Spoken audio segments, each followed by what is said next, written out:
Hello friends, welcome back to Top Cinemas. Love ஒரு romantic comedy படமா வந்திருக்கு. இந்த படம் Amazon Primeல அவைலபிளா இருக்கு. ரகுவரன் அவந்திகா இவங்க ரெண்டு பேருமே லவ் பண்ணிட்டு இருக்காங்க. தன்னுடைய கேர்ள் ஃப்ரெண்டை ஹாப்பியா வச்சுக்கணும் அப்படின்றதுக்காக இவருடைய சக்திக்கு மீறி கடன் வாங்கி செலவு பண்ண ஆரம்பிக்கிறாரு. இதனாலேயே இவருடைய லைஃப்ல இவருக்கு இருந்த அந்த கண்ட்ரோலை இழக்கிறாரு. இவருடைய ஃபேமிலி மெம்பர்ஸ்மே பாத்தீங்கன்னா இவர்கிட்ட இருந்து தள்ளி நிக்கிற மாதிரியான ஒரு சூழல் உண்டாகுது. ஒரு கட்டத்துல அவந்திகா போலீஸ் ஸ்டேஷன்ல தன்னை லவ் பண்றேன், அம்மா கிட்ட வந்து பேசினேன் அப்படிங்கிற மாதிரி சொல்லிட்டு இருந்தவன் இப்ப துபாய்க்கு வேலைக்கு போறான் அப்படிங்கிற மாதிரி கம்ப்ளைண்ட் பண்றாங்க. அதுக்கு மாதர் சங்கமும் சப்போர்ட் பண்றாங்க. ஆனா ரகுவரன் பாத்தீங்கன்னா இந்த லவ்னால தான் அனுபவிச்ச கொடுமைகளால் தான் இந்த மாதிரியான ஒரு முடிவை எடுத்தேன் அப்படிங்கிற மாதிரி சொல்லி அந்த போலீஸ் ஸ்டேஷன்ல வச்சு தன்னுடைய கதையை சொல்ல ஆரம்பிக்கிறாரு. சிம்பிளா பிரேக்கப் அப்படின்னு சொல்லி மூவ் ஆன் ஆகாம தான் 4 வருஷமா ஒரு பாய் ஃப்ரெண்டா ஒரு கிவரா இருந்து எந்த மாதிரியான விஷயங்கள்லாம் வந்து கஷ்டப்பட்டனும், அதே மாதிரி ஒரு 4 மாசம் நீ கிவரா இரு, நான் வந்து டேக்கரா இருக்கேன் அப்படிங்கிற மாதிரி கேர்ள் ஃப்ரெண்ட் கிட்ட ஒரு சேலஞ்ச் பண்றாரு. டேக்கராவே இருக்கிற அந்த கேர்ள் ஃப்ரெண்ட் பாத்தீங்கன்னா கிவரா மாறும்போது அதுல இருக்கிற கஷ்டங்கள் என்ன அப்படின்றத அவங்க உணர்ந்தாங்களா? இந்த ரோல் ரிவர்சல் மூலமா மாடர்ன் லவ், அதுல இருக்கிற ஆடம்பர செலவுகள், அதன் விளைவா வர பினான்சியல் பிரஷர் மாதிரியான விஷயங்களுக்கு நடுவுல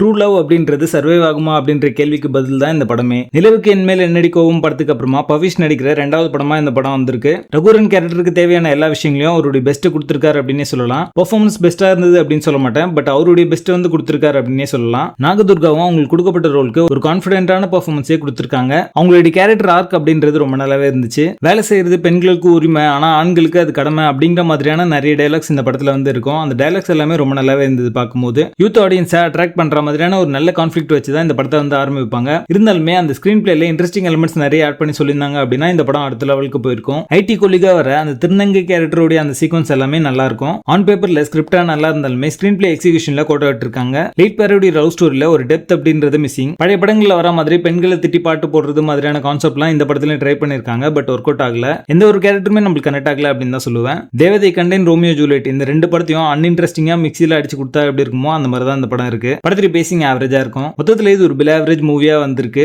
படத்துல மைல்ட் அடர்கனட்டும் ரெஃபரன்சஸும் டைலாக்ஸும் இருக்கு. அதுக்கேற்ற மாதிரி பிளான் பண்ணிக்கோங்க. லவ் படத்துக்கு எங்களோட ரேட்டிங் 4.5 out of 10.